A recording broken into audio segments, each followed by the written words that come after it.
Get your ears wrapped around the Golden State Media Concepts Basketball Podcast. All the scoop you need to know from college basketball to the NBA and even March Madness. News of your rising stars. Topics on and off the hardwood. This is the Golden State Media Concepts Basketball Podcast.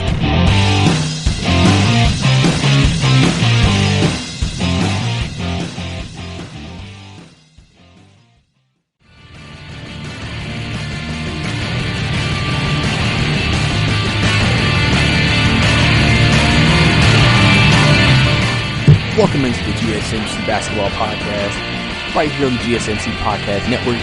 I'm your host, Brice. We obviously have another jam-packed show today on basketball, more news and notes around the league, different, things happening. We'll talk about all that here on the podcast, and we're just going to go ahead and get right into it. Obviously, we got some news coming out of the waiver wire, free agency wire. Obviously, we've been talking about it in the last couple of shows as a potential signing for the Lakers, but the Lakers have gone ahead and signed Dion Waiters.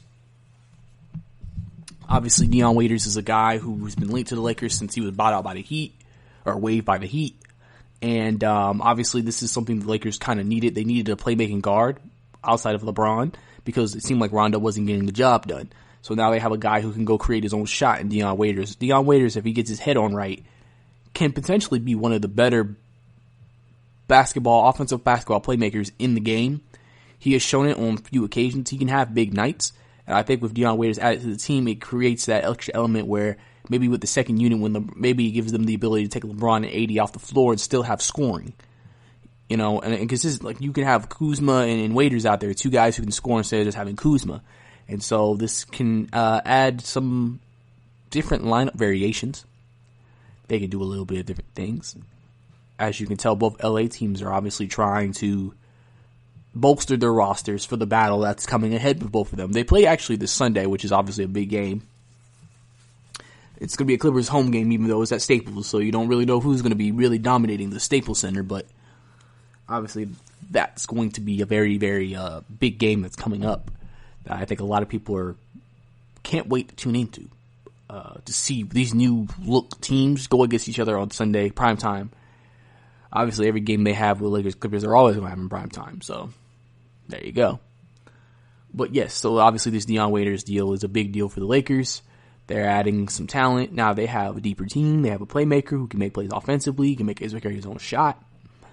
And, obviously he'll have to work his way into the lineup, the chemistry.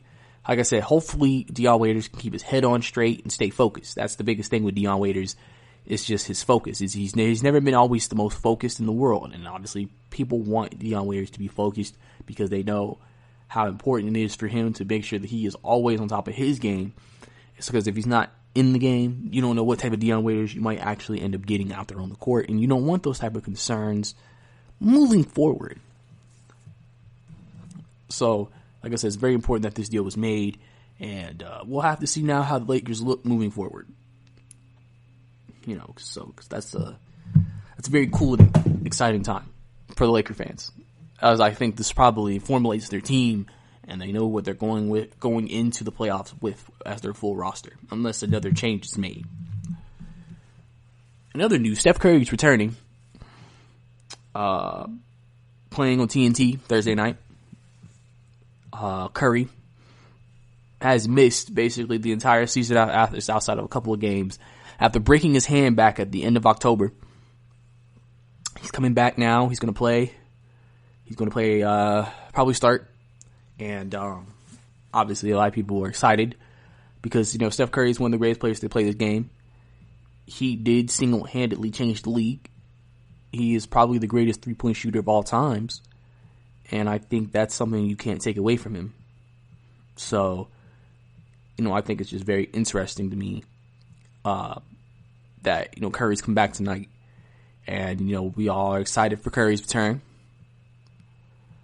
And, necessarily, hopefully he has a good show. Good performance. Obviously, he's not going to probably play the most minutes because obviously he hasn't played all season. And you know what they say, you got to get into game shape. You don't want to just throw it on them so quickly and so fast. But obviously, like I said, just the sight of seeing Curry play basketball again will be great. We get to see how he looks with Andrew Wiggins, see how that looks, and then we'll see how everything turns out when it gets down to it, and it comes down to it. Like I said, the Warriors are in a very interesting situation right now. They get Curry. Clay will be back next season. They might retain Draymond Green. They have Andrew Wiggins currently. So you can maybe say they currently have a big four. I'm sure next year you'll expect them to be a title contender, I would think, against the teams like the LA teams and maybe Houston. Obviously, we've talked about some plans Golden State have had in the past. Maybe potentially trying to make a trade to get a Giannis to them, or maybe a Karl Anthony Towns potentially.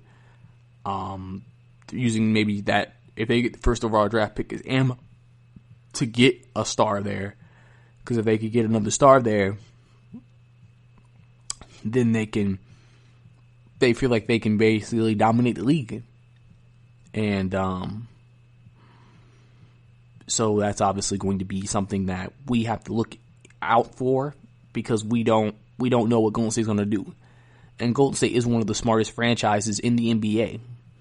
They usually always know what to do and when to do it. They usually don't make any too many rash decisions or decisions that don't need to be made, and they do everything for the betterment of the team. That's why they've always been ahead in a lot of games in terms of the season.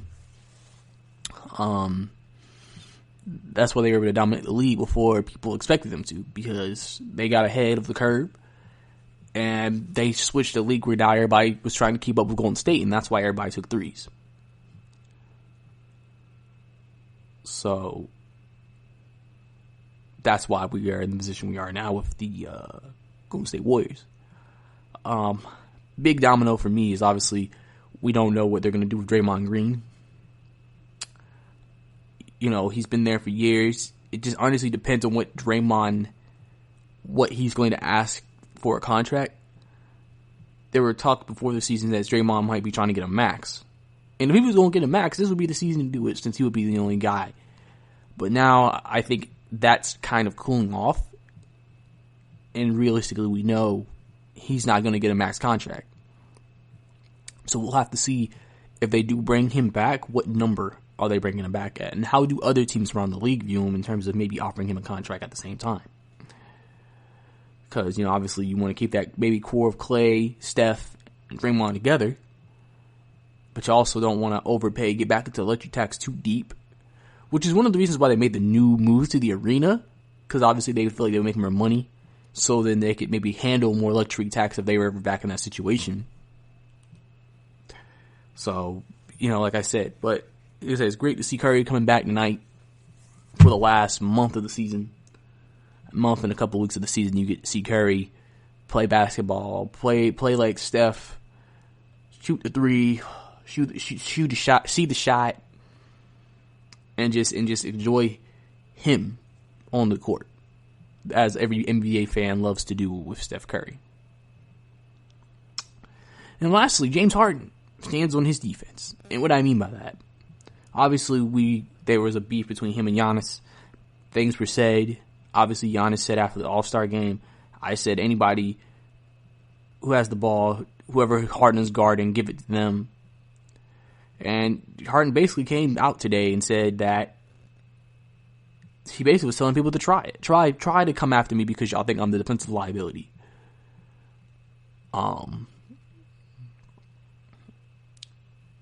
Because he's basically just like, listen, I'm just as good as many people in this league defensively. People underrate me defensively.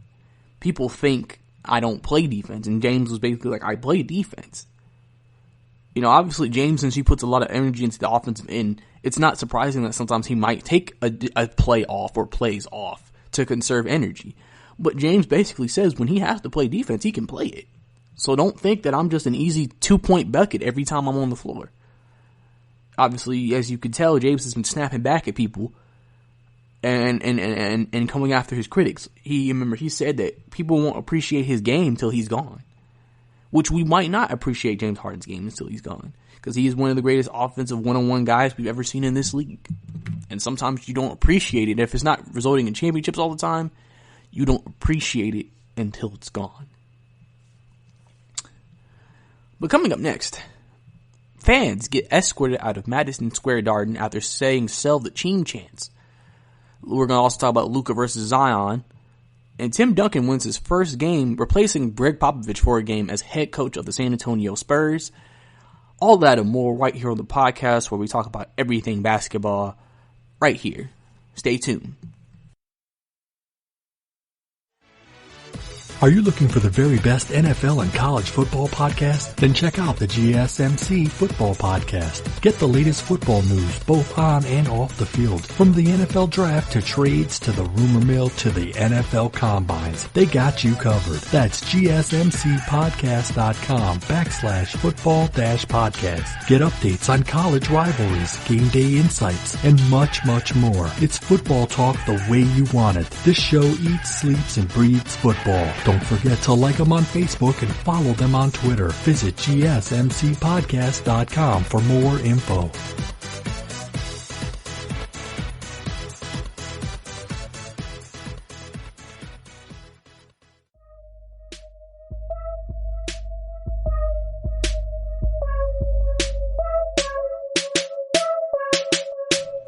Welcome back to the GSMC Basketball Podcast. Last segment, we talked about Dion Waiters signing with the Lakers. What that means for the Lakers, how they found their playmaking guy who can make offensive plays off his own ability and skill. So obviously that's a very great thing for them. We'll have to see how he fits into the lineup with the Lakers and how it actually turns out. We also talk about Steph Curry returning to the court. Obviously, the return of Steph Curry is a very exciting time for basketball fans who love to see Steph Curry play, love his game, and appreciate everything he has done for this game and how he single-handedly changed the league. And obviously, everybody's very excited and happy with that. And lastly, James Harden stands by his defense, basically saying that I don't think I'm an easy two-point bucket. I could defend and compete with the best. I'm not just an easy layup or anything that you think I am. I'm one of the best in the business. So, and remember, James did say he feels like people won't appreciate his game until he's gone. So, there you go. But now we're going to get some more news and notes, starting with fans are escorted out of Madison Square Garden after sell the team chants as the Knicks faced the Jazz the other night. Iconically, right after they were escorted, they took pictures outside of Madison Square Garden. Very iconic moment, I think. Obviously, this is still in backlash of a lot of fans who don't agree with James Dolan, the owner, that feel like he has been the reason why they have been bad for so long. And basically, again, another way of showing their displeasure. Obviously, since it wasn't a full-out crowd chant, he could easily find the people who were trying to start the chant and kick them out of Madison Square Garden. So, obviously, this kind of shows you the state of the Knicks franchise again. I mean, we recently just had an incident with Spike Lee, the biggest number one Knicks fan that everybody knows on this earth. And he basically said he was harassed by the Knicks brass. And it's because of James Dolan. Because if you watched First Take this week, Spike Lee came on there and said, hey, I go through a certain gate, I go through a certain elevator to get to my seat, and they told me not to go to that seat, and I was just like, what do you mean? I have a ticket. You can't tell me to leave. And it was just a big issue. This is the first time there's ever been an issue with him. And he made the announcement. He's not going back to any more Knicks games this year. He'll be back next year, but this year he's done. And it just shows a lot of turmoil around the team. And also, if you saw the press release was very weird. It was worded in a way where it just feels like this is a Knicks thing. Because they were talking about the fact that, about how something about him being foolish and stuff like that. Like, you don't really hear that from press releases. It felt like it was kind of like, it really felt like a rebuttal. Like a professional rebuttal. Instead of like a professional statement to defend themselves. You know? So, it just kind of showed you like, dang. The Knicks have a lot of bad, not just on the court showing, but off the court public relations showing. Everybody is starting to have issues with James Dolan. Everybody's starting to have problems with the brass. And I think this is why fans are getting fed up with him and thinking that, you got to get rid of, James Dolan. I mean, listen, if the Knicks win, obviously, like they say, winning cures all. If the Knicks win, I feel like a lot of these issues may go under the rug. But if they lose, it's just kind of like, why are you still the owner? You're the reason why we're losing. You're the reason why we have not been a good team. And I think this is going to be an interesting dilemma for potentially years to come, depending on how the Knicks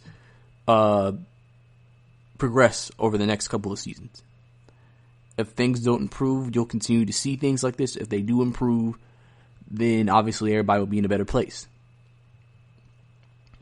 I think it just creates a lot of issues when you have these type of public celebrities coming out against your team, and then also you're having fans getting escorted out because they're voicing their displeasure with you.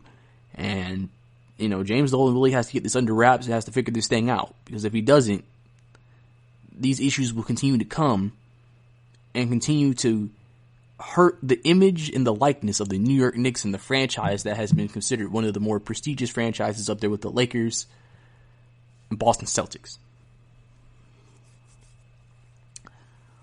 In other news, Luka and Zion played Wednesday night. Luka won it in overtime against the Pelicans, but it was a great game. Obviously, Zion had another big game, but Luka also had another big game.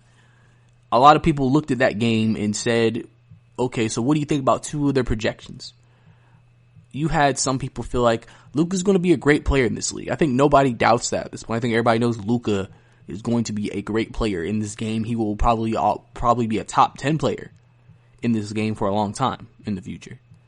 But people still have, from what they see from Zion, they think he'll be like a phenom, a superstar, a box office hit everywhere he goes for years to come. They say they just feel like Zion has that type of potential, talent, and prestige. I mean, obviously, everybody has their opinion on it. Obviously, Luka, it looks like he's headed for a playoff berth this season. But Zion could still get to the playoffs if the Pelicans can turn around. They have lost 3 in a row. Not because of him, by that, but there's obviously things that need to be worked on and changed and figured out. It's just one of those things where it just depends on what you think about both of the teams and the consistency of both the teams going forward. So, I think it's just going to be a very interesting situation. But the game itself was a great game. Both teams put it all on the line. Definitely, you see the improvement of Lonzo Ball, who has improved his three-point shot and his shot. He's a guy I think nobody talks about from this trade that has really improved his game, like Brandon Ingram. Everybody from Lakers from the last couple of years have improved, and they are not the same players they were last year. And then the ability of having Zion in there helps. That's why the Pelicans have such a young and exciting young core for the future and years to come, because of that fact of the matter. And it's something I think just continues to help them be great. Helps them continue to be as great as they possibly can be, and why they'll be always able to have that good recognition around the franchise. And Griffin, the GM of the Pelicans, looks like a genius right now. But yeah, so obviously Luka, Zion, bright futures, stars, superstars, potentially in this league, top 10 players in this league for years to come. And obviously we'll see a lot of Zion versus Luka matchups, hopefully for the next decade and more years after that. And lastly, Tim Duncan wins his first game as a head coach. If you didn't know, Greg Popovich could not coach for personal reasons. So he appointed Tim Duncan head coach of the Spurs for a game against the Hornets. And they won by 1 point. And so now Duncan will now have an undefeated 1-0 record as a winner in the win column. So I think that's obviously a great thing to me.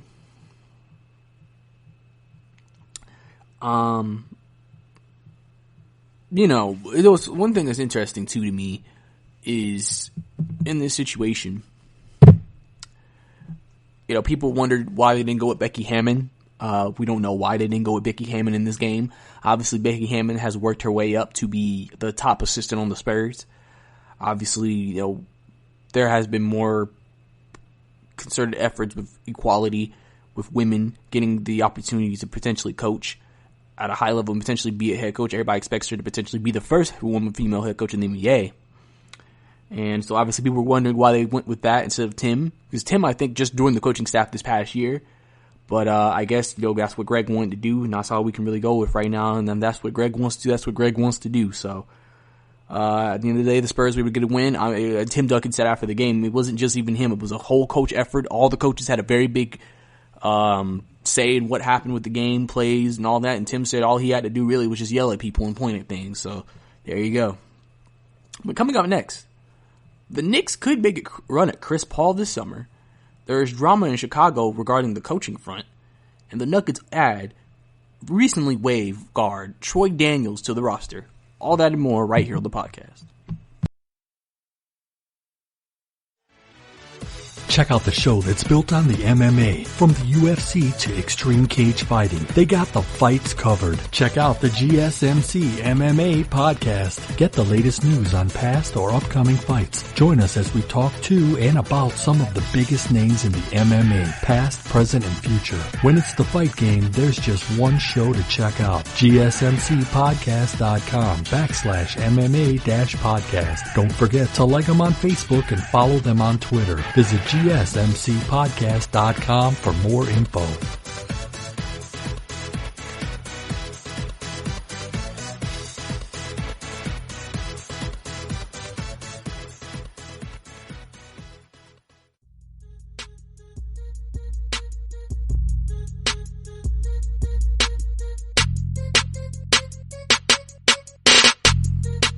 Welcome back to the GSMC Basketball Podcast. Last segment, we talked about the fans getting escorted out of Madison Square Garden after saying sell the team chants. Obviously, James Dolan had them escorted out of there. Iconically took a picture so we know who the people are. Seemed very happy about their decision. They just had to have their voices heard, and this might continue to happen if things don't change for the Knicks franchise. We also talk about Luka versus Zion. Since they played last night, obviously both players are expected to be the top players in the NBA for the next decade. Both had an excellent showing last night too, and made you feel very good about and bright about the future of the NBA. And lastly, Tim Duncan won his first game as a head coach for the San Antonio Spurs. So obviously, Greg Popovich had to miss the game for personal reasons, and Tim Duncan was able to come in there and get the dub last night. So he wins his first game. But now we're about to get into some more news and notes around the league. The Knicks could make a run at Chris Paul this summer. The Knicks brass right now is currently gathering information and doing their due diligence on Chris Paul. Obviously, Chris Paul is expected to be a free agent this offseason. And potentially. Or if he does decide to stay with Oklahoma City, maybe the Knicks might try to make a trade for him.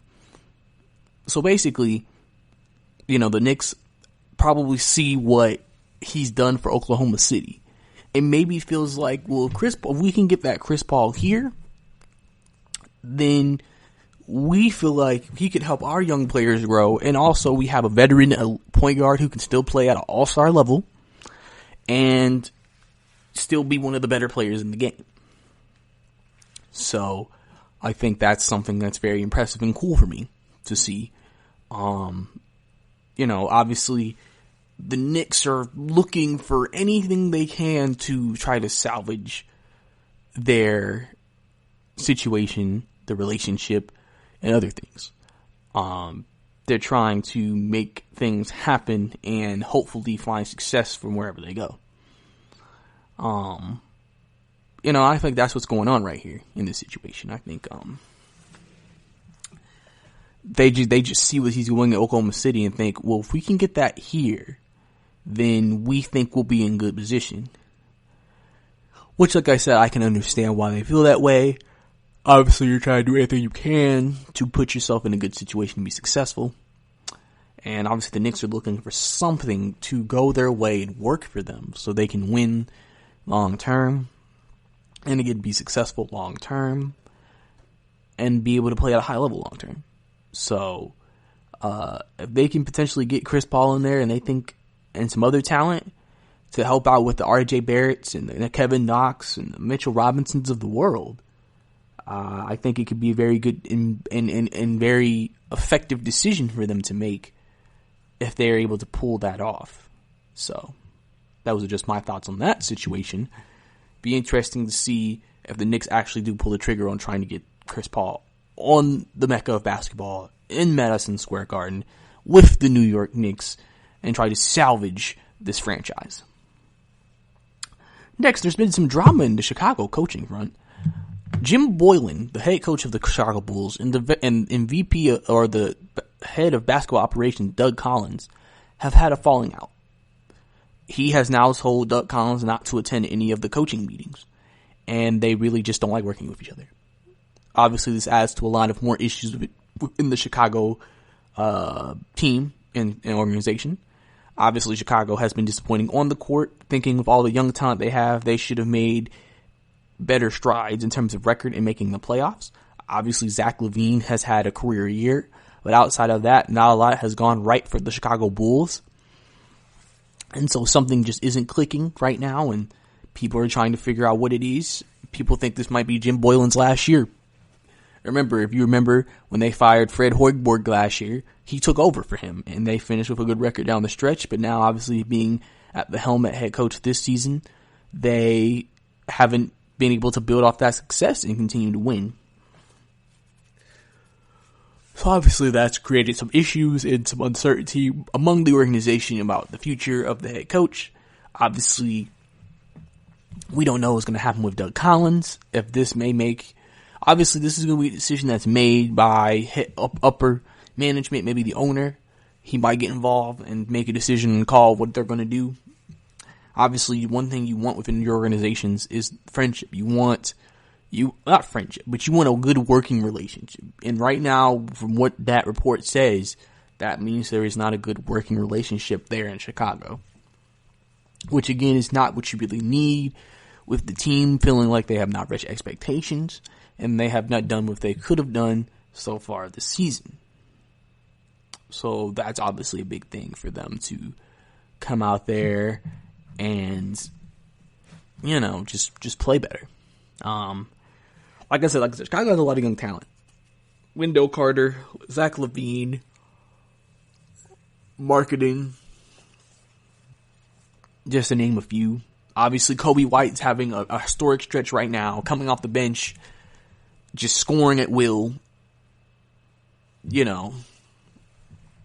have guys. It's just not working on the court together. It's one of the biggest issues with young teams. If you always feel confident because you got talent, everybody got talent, you got scorers, you got maybe a defender, you got this, but when you have to tell them all to come together and play basketball 82 games and get a winning record, it just always seems like there's always a losing record at the end of it. And that's when you might need that right veteran leadership in there or something. You need something to help with that, contribute to that. Create a better atmosphere. Could be the coaching, could be something else. You really don't know what's holding this team back. And that's why having this coaching issue in this controversy is not good. It makes you feel like you got a clean house. I'm sure Chicago Bull fans already want him out of there. They probably already have coaches they want the Bulls to hire. It's one of those things where it's just, you can tell it's hard out here. It's hard. And, hopefully Chicago can turn it around. Chicago is a great basketball city. And obviously all we want from them is to be successful. And because we know how great those fans are. ever since Jordan left, it's never really been the same. The closest thing they've ever had to that was when Derrick Rose came, was the old Derrick Rose, MVP Derrick Rose. That was the closest they ever had to it since Jordan. And obviously that didn't last long because of injuries. And now,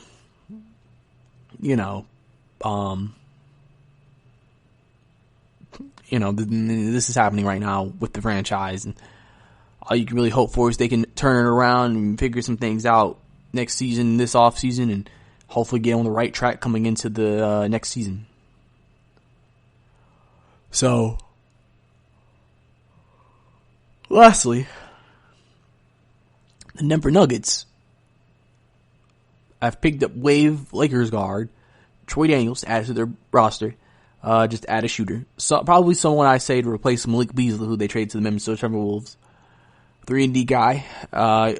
Denver's a really deep team, so we'll have to see where he finds his minutes, but always good to have these type of signings. You never know. Troy Daniels is a 3-and-D guy, can shoot the ball. Played on Houston last year. Signed by the Lakers this year. Was waived by the Lakers. Now he's on Denver. And I guess you have to see what Denver decides to do with him. Obviously Denver just, trying to make sure they get their roster reinforced. I always like to say this is kind of like you're trying to get your playoff roster ready. You're trying to get, okay, who all do we want with the team? Who all do we think we might need if maybe injury happens or something like that? What we want to make sure that we have anything. Okay, if we lost this shooter, well, we have another shooter. Stuff like that. You want to make sure you're always prepared at all times, so you're not overwhelmed or underwhelmed by something. Just trying to be on top of your game at all times and make sure that you're doing everything you need to do to be successful. I think that's what every team tries to do, and obviously that's what every team should try to do to be successful. So obviously that's going to be important for them to make sure that they get the team situated right for their playoff run, as Denver's trying to make some waves in the Western Conference and maybe create an upset. So, but lastly, coming into the next segment, the Clippers could buy the former famous arena the Lakers used to play in, the Forum, as Bomber is closing in on buying it. And I'm going to give you an update on the 8th seed in both conferences, Western and Eastern, right here on the podcast. Stay tuned. Check out the show built around the women of MMA. From the UFC to the extreme cage fighting, we got the fights covered. Listen. It's the Golden State Media Concepts Women's MMA Podcast. The latest news of upcoming fights, discussions of previous matches. Join us as we talk to and about the biggest names in women's mixed martial arts, past, present, and future. When it's the women's fight game, you know where to listen to. The Golden State Media Concepts Women's MMA Podcast.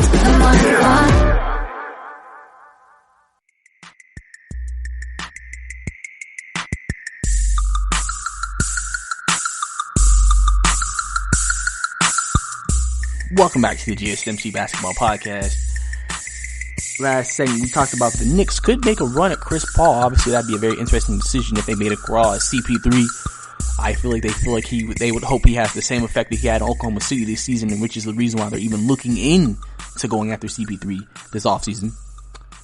Drama in the coaching front. Obviously, Boylan and Doug Collins have fallen out over coaching meetings. Just not looking good in Chicago. Front office is in shambles. Team not performing up to standard. Obviously, Chicago deserves better than this, and hopefully they can figure things out. And with all the young talent they have, hopefully can develop some stars and start winning games next season and make the playoffs.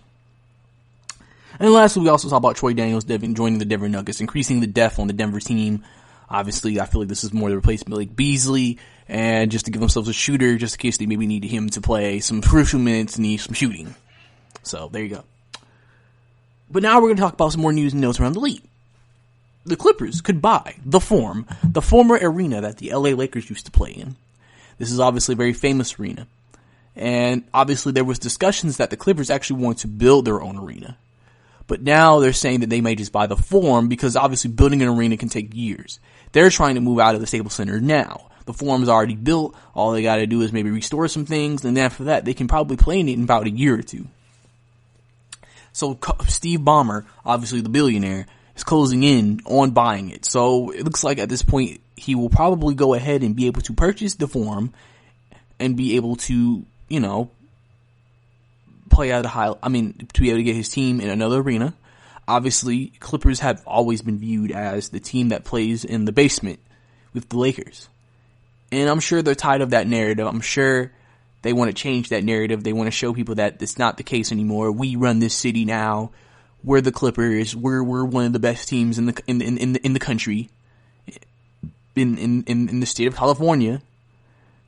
And so, obviously, this is going to be a big deal if they could get their own stadium, arena to play in. And once they get the arena, I'm sure it'll be great for them to have. And we'll see. It'll be interesting to see an arena that's just strictly dedicated to Clippers.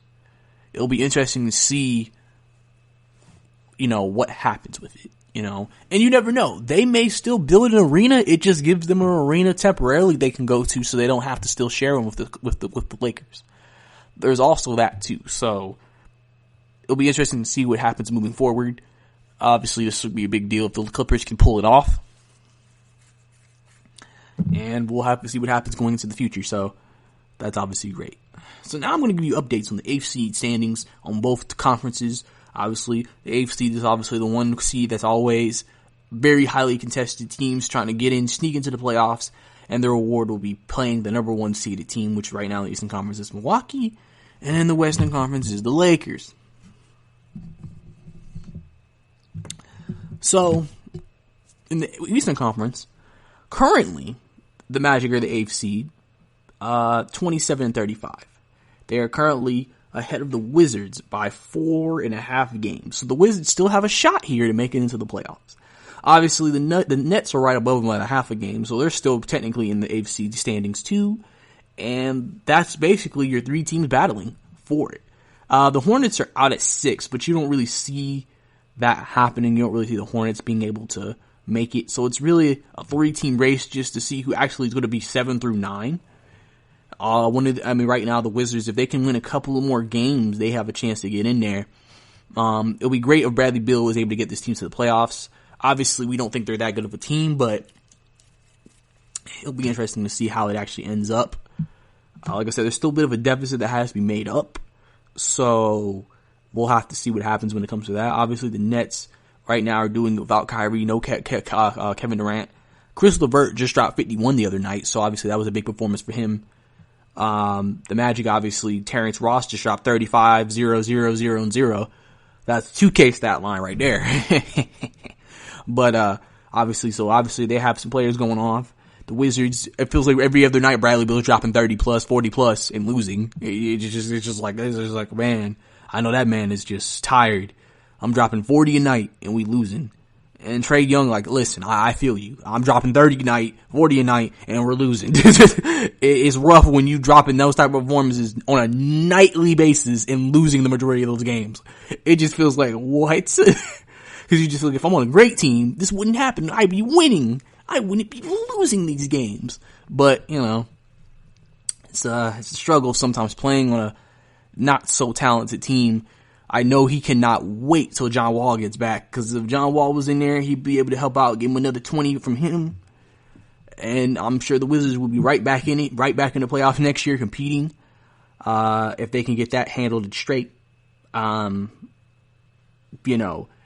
those, and like I said, the Hornets have a very outside chance of making it unless they get hot here late, and one of these teams, the Nets, Magic, or Wizards, have a bad stretch coming up. I mean, if you look at it right now, the Magic have lost 3 straight, Nets have lost 1, Wizards have lost 2 straight, Hornets have lost 3 straight. Those are the 4 teams. Nobody's keeping ground. Everybody's losing right now. And I should tell you right now the state of the Eastern Conference in the bottom half of their conference. Everybody's losing. Literally all the way from the Pacers all the way down to the Cleveland Cavaliers. Every team has lost their last game. So it kind of shows you kind of what's going on right now in the Eastern Conference and how mushy it is down there in the conference.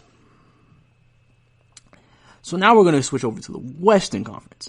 Obviously, the Western Conference is considered the toughest conference in a lot of people's eyes. A lot of people consider the Western Conference the best conference, even like because you're used to having an 8th seed would have 48 wins and still coming out on top, or still not even being close to the number 1 seed in a lot of people's eyes. So it's going to be very interesting to see how that ends up. But the Western Conference obviously has more of a competition right now. Right now, the Grizzlies are 8th seed right now, 31-31, exactly 500. They've won 3 straight after losing 3 coming out of the break. Trailblazers right now have won 2 in a row.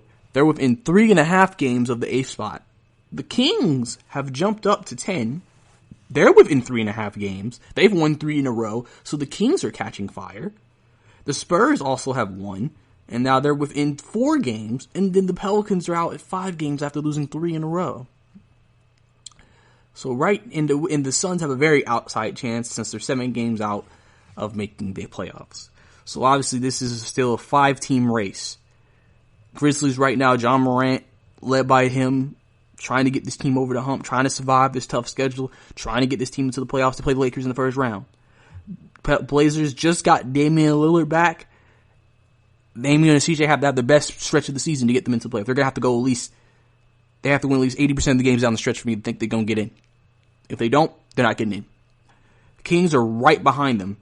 Literally, right. They're literally tied. Even though the record's not the same, it's because the Kings have not played as many games as the Blazers, but that's why they're the same amount of games out of the 8th spot. Right now, the Blazers do have the tiebreaker, though, on the Kings. But the Kings are catching fire right now. All the drama, controversy, and everything that's happened with the Kings organization this year, they could still creep into the playoffs. The Spurs have won a game. They're still in the mix. You can never count out a Greg Popovich team. Even though you don't see it happening, you just can't count them out. They could sneak in. And obviously the Pelicans, like I said, they're losing their luster. They were within 2 games, and they've lost 3 in a row. Now they're at 5 games. So, they're still trying to figure things out. It's going to be a heavily contested race here. It's going to be a very difficult race right here. I think everybody's going to try their best, but we're going to have to see what happens. Like I said, everybody has their opinion of who they would want to get into that 8th spot, but only one team can get that 8th spot. Because like I said, the Memphis Grizzlies are 7 games behind Dallas, so that doesn't look like that's going to even be a chance for them to move up. So 5 teams, 1 spot, that's going to be what the battle is at the end of the day for every team. Who can get into the 8th spot? Who can make the playoffs? All these teams are competing. All these teams have something to play for. This is why you'll sometimes probably see some of the best basketball the rest of the season, because these teams are entering playoff mode early because they're trying to fight to get into the playoffs. So we'll have to see what happens moving forward. So coming up next, we're going to talk about any early week upsets that happen in college basketball. And also, we'll look forward to the big games happening. This is the last week of basketball of just games before we start hitting conference tournaments next week. Obviously, and that will help get some automatic bids and other things getting for the NCAA tournament selection show next Sunday. All that and more right here on the podcast. Tired of searching the vast jungle of podcasts? Now listen close and hear this out. There's a podcast network that covers just about everything that you've been searching. Hey! The Golden State Media Concepts Podcast Network is here. Nothing less than a podcast bliss with endless hours of podcast coverage. From news, sports, music, fashion, cooking, entertainment, fantasy, football, and so much more. So stop lurking around and go straight out to the Golden State Media Concepts Podcast Network. Guaranteed to fill that podcast itch. Whatever it may be. Visit us at www.gsmcpodcast.com. Follow us on Facebook and Twitter, and download us on iTunes, SoundCloud, and Google Play.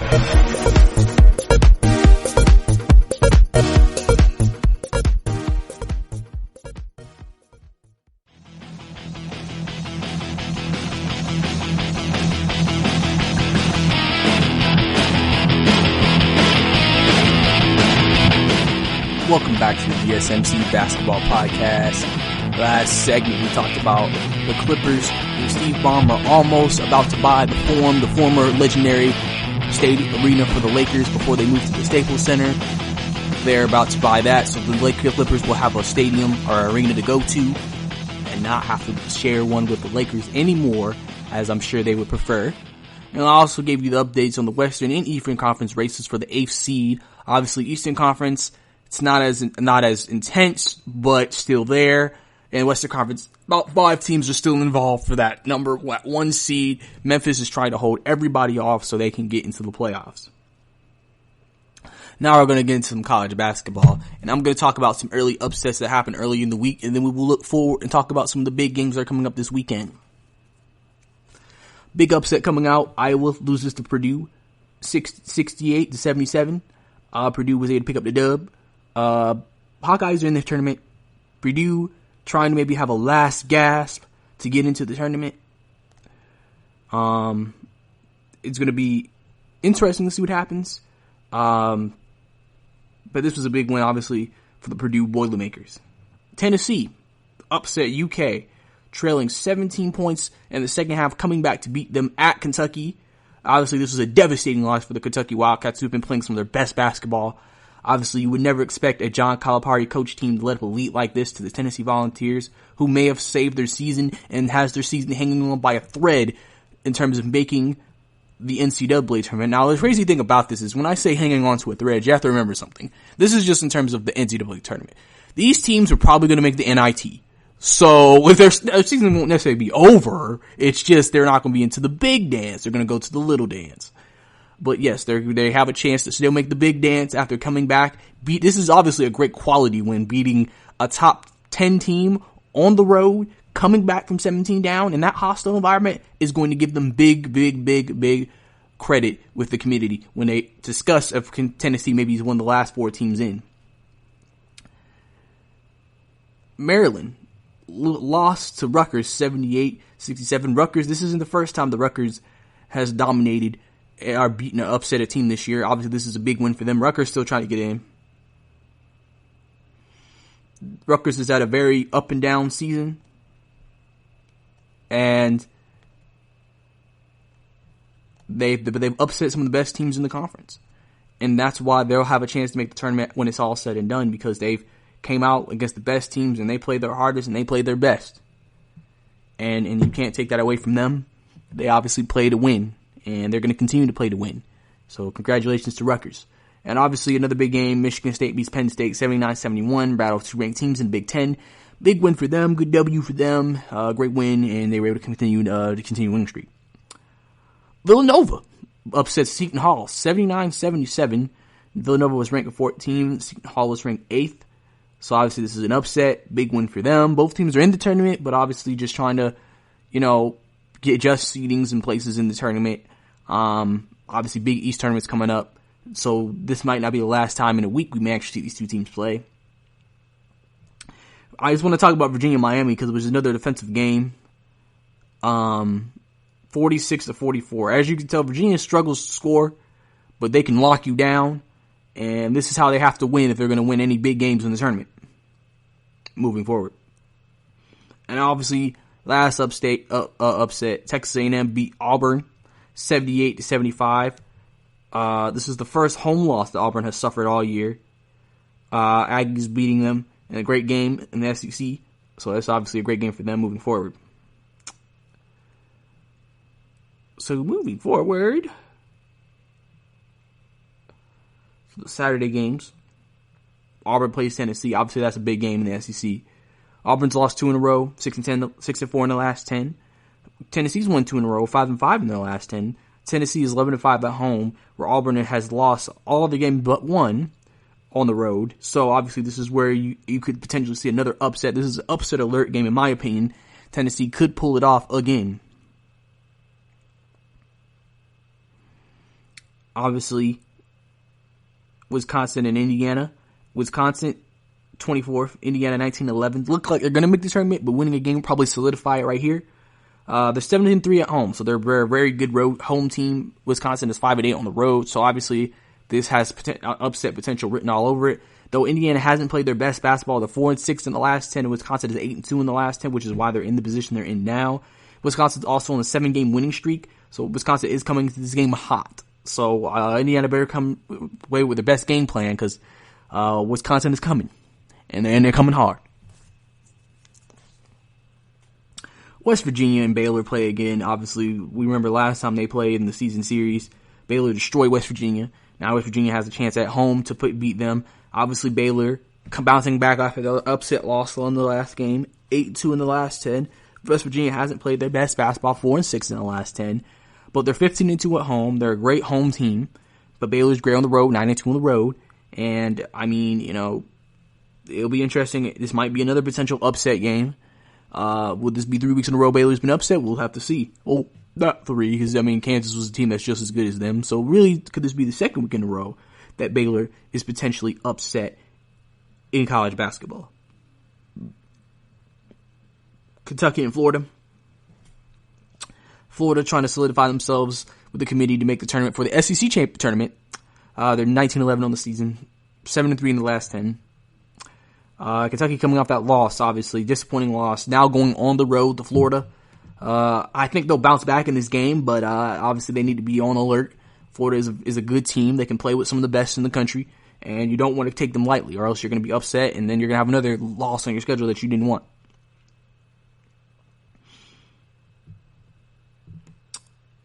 Then you also have Kansas, number 1 team in the country, going against Texas Tech. Texas Tech 18-12, 13-3 at home, 5-5 in the last 10. They've lost 3 in a row, so they're playing some of their worst basketball right now. Kansas is playing superb, 10-0 in the last 10, 15-game winning streak. Kansas is looking like the most dominant team in the country right now, and they're going into Texas Tech looking to get another W, another win to add to the resume and to prove that they deserve to be the number 1 overall seed in the entire NCAA tournament. Big game in the Big East. Seton Hall versus Creighton, 8 versus 11. Both teams coming in here. Obviously, Seton Hall losing the game, obviously getting upset. Now has to just play Villanova, one of the best teams in the Big East. About to go play another best team in the Big East in Creighton. Creighton have to play one of the best Big East in Seton Hall. And, both teams are going to go at it. And it's going to be a great game. It's going to be in Omaha. This is going to be a game where both teams have to come out there and play good defense. Both of these teams are pretty good at scoring. We'll just have to see what happens. Obviously, Seton Hall is a great shot blocking team. They average 6 blocks a game, so they're definitely going to have to get some blocks against Seton Hall, against Creighton, who is 24th in the country in scoring. So that can really neutralize the threat that they have to deal with in this game potentially. Louisville and Virginia, 10 versus 22. Virginia, listen. Like I said, they have to win games defensively. Louisville wants to not be in a defensive game. So, obviously, it's going to be important that they get out of that. Virginia has won 7 in a row. They're playing some of their best basketball. They've really figured things out on their end as a team. They went through a stretch where they were losing, but they figured things out. Louisville, obviously, bouncing back from their upset, coming into this game, winning 7-3 in their last 10. Virginia's 9-1 in their last 10. Virginia is a team that definitely could cause some headaches for a lot of teams in the ACC, and don't be surprised if they make a run in the ACC tournament next week. Obviously, big game, rivalry game, Duke versus UNC. UNC not making the tournament, having a horrible season, probably won't make the NIT either. Just trying to put a dent in Duke's season, upsetting them. Big game, Cameron Indoor Stadium. Obviously, remember the classic they had earlier this season. We'll have to see. North Carolina has won 3 straight, but before that, they lost 7 straight. So, we'll have to see what happens. Duke is one of the best offensive teams in the country, 3rd in scoring, so obviously UNC has to play some good defense to be able to survive in that game. And lastly, Stanford and Oregon. Oregon 20-2-7, Stanford 20-9. Stanford's won 4 in a row, Oregon's won 2 in a row. 5-5, Stanford is in the last 10, 7-3, Oregon is in the last 10. Big game coming up. Both teams trying to come out there and compete at a high level. And these are some of the games that are going to finish it off. And last game on Sunday, Big Ten has a bunch of big games. Michigan and Maryland, Ohio State, Michigan State, Iowa, and Illinois. All 3 big games, all on big networks. You want to stay tuned. Big Ten basketball, the best of it is going to be Sunday. You want to stay tuned and listen and watch that if you love college basketball. But coming up next, what makes March Madness so popular? Why is it such a trend when March hits and college basketball ratings go through the roof? And also, I'll talk about and I'll break down the Clippers and why they look like the most dominant team after destroying the Houston Rockets right here on the podcast. Are you looking to get your college football fix? Looking to get the latest news on your favorite school's team? The GSMC College Football Podcast is your ticket to all things college football. Join us as we talk college football from the national championship, the college rivalries, the bowl game, to the Heisman Trophy. So which conference is the best? We've got you covered for the Big Ten, SEC, Big 12, the Pac-12, ACC, and everything in between. Download the GSMC College Football Podcast on iTunes, Stitcher, SoundCloud, Google Play, or anywhere you find podcasts. Just type GSMC in the search bar.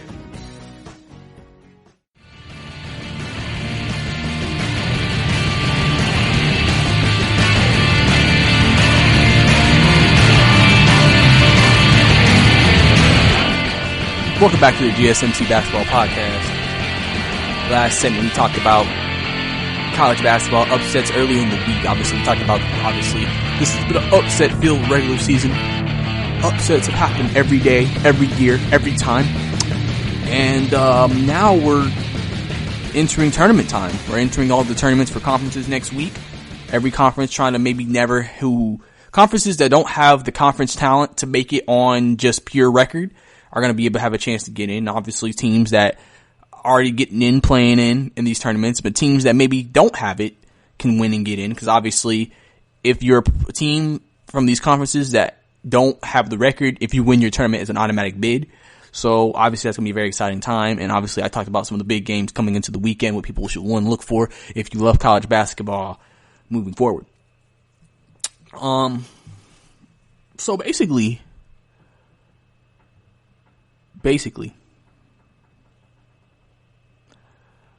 March Madness is a very popular time. It's literally considered the only time, I guess, college basketball is considered AKA popular. Because obviously one of the biggest things that make college basketball so popular in March is the brackets. The fact that you can create a bracket, the challenge of, can you create the perfect bracket? Can you guess every game right, every team right? In its existence, nobody has ever done it. We have had people who have gotten the first round all right. And we've even had a person who's gotten the second round right. But outside of that, they have not gotten anything else right. It's something that makes everybody intrigued to watch it because they want to see if their bracket's going to be busted or not. And that's why, all these people and companies have all these, amazing prizes too. Like, they're taking advantage of it because now it's like, okay, well, what if we give you a free car if you can get it right? Or what if we give you $1 million? Now people are gonna be like, oh, let me see if I can test my luck. Let me see if I can test my stuff. People try to make 4 or 5 different brackets to try to see if they change a couple of things up, could they get everything right? I mean, it's one of those types of things, man. It's a very difficult chance. Obviously, it's fun. It's like fantasy for college basketball. You can play it with friends. You can join college basketball leagues where you can all have a bracket and whoever has the best bracket wins. I mean, it's actually it's a super exciting thing to do. I mean, it's really a great thing. I think it's fun. And obviously that's one of the reasons why college basketball in March, during March Madness and tournament time, is so popular, because of all the fun you can have with that. And then also just the fact that obviously college basketball, everybody knows playoff anything is better than regular season. That's why a lot of people in baseball don't watch baseball regular season unless you just truly love the game. You don't really watch it like that until you watch the playoffs or the World Series, because that's when baseball just seems so much more interesting when the playoffs are here. Because I guess it's the allure of, this is playoffs. Win or go home. This isn't like, oh, we have 100 games left. Well, I mean, obviously we can get into that if this is a baseball podcast about why, baseball is not watched a lot in the regular season by some people, but, we're a basketball podcast. But, I'm just using the example. Obviously football is one of the few sports that can maintain the same level of interest for a regular season game, for playoff game, because there's only 16. So every game's kind of big and important. If you miss it, you ain't getting that back. It's not like basketball, you have 82 in NBA. So you miss one, you still got 81. Or college, regular season, usually you have about 32 games in the regular season. And you miss one, we got 31, and you can, watch more. you know, it's one of those things where the NCAA tournament, it's win or go home legitimately. Like, you have 64 teams from all around Division I basketball competing to see how far they can go and see who can win the national championship that year. You always have a Cinderella. You always have a team that does something greater than what somebody else does. It's one of those things where you just kind of, it's an exciting time. It's a very fun time, I think, for a lot of teams and programs around the country. I think, you know, people might sit here and dedicate their lives to this. They may sit here and say they watch every college basketball game they possibly can watch and try to figure out every little thing. Because they're trying to figure out what's the perfect bracket. And I think that's why what you see is what you see. And why college basketball becomes so popular in the month of March. And it's not a bad thing that they're popular because of that. It's what's important to people. And obviously especially with all the upsets, this is probably going to be one of the most trickiest years to make a bracket. Because sometimes in previous years you had a team that was dominant or two teams that were dominant. So a lot of the time, okay, most people are like, okay, they're dominant. They'll probably get through most of their, you know, bracket. You don't really have a team that you know is just going to get through it. You know, yeah, you have a number one team, which is Kansas, but do you truly think they're just going to sit here and run through the table? You really don't know. With the amount of upsets that have happened this year in college basketball, you really can never tell. You really can never know. And it's definitely going to be a very, very tricky time and a very tricky year for anybody trying to do brackets. But that also is why the game is so exciting and why everybody loves this time of the year in college basketball. And now I'm going to break down to you why the Clippers are so good. So obviously, as we know, the Clippers, most of the season have not been fully healthy at all times. Obviously, sitting Kawhi for some games, Paul George for some games, other things like that, right? Patrick Bev missed some games. But when they've won a lot of their games, they've been healthy. And they're not only winning these games, they're blowing teams out. Just again, on TNT, they blew out the Rockets. It wasn't even a game after the first quarter. No, at first quarter it was a 10-point game, so it was still a game. Second quarter, it got up to a point where they were only down. Houston got down by 27.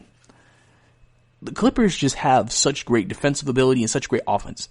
There are people thinking that their offense actually is their strength, and their defense actually is just their weakness. Not in terms of, it's a weakness in terms of this is a weak defense, but like that's not the best out of the two. The Clippers can do it from every hole. They can slow down, beat you in the half court. They can shoot threes. They can get in the paint with Montrezl Harrell. Their biggest weakness is their post defense. So if you have a dominant scoring big man, you can have your way with them. But in terms of everything else, they're pretty much solid at literally everything. And they can go about 10 deep if they have to. That's why they acquire guys like Marcus Morris and Reggie Jackson. And you still forget, they still have guys like Patrick Patterson, Rodney McGruder. I mean, they can go deep and compete. You know, JaMychal Green is a 3-point specialist. The Clippers just have everything that they need to be successful. That's why people still think they're the favorite. They still expect them to beat the Lakers. The thing that the Lakers have going for them is that they have LeBron James, and you never want to rule LeBron James out. Because if LeBron James puts his mind to it, he could take over a series. But that's why now they feel like, well, we have a guy who can take over a series, and his name is Kawhi Leonard. Obviously, Kawhi has gotten a lot of hype, obviously leading Toronto to a championship last year. Thinking that, you know, people think he could be the best player in the NBA. He could be the one who could be better than LeBron. And I think that that's what makes the situation so interesting.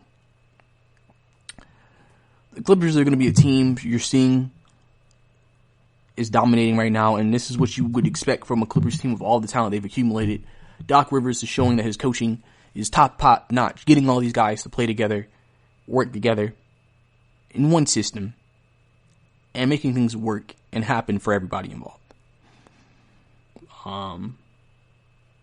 You know, the Clippers are going to be a team that's going to be reckoned with for years to come. And all you can hope for is that you're ready for it, because they're going to come out there and they're going to play hard. They're going to clamp you down defensively and cause fits for you defensively.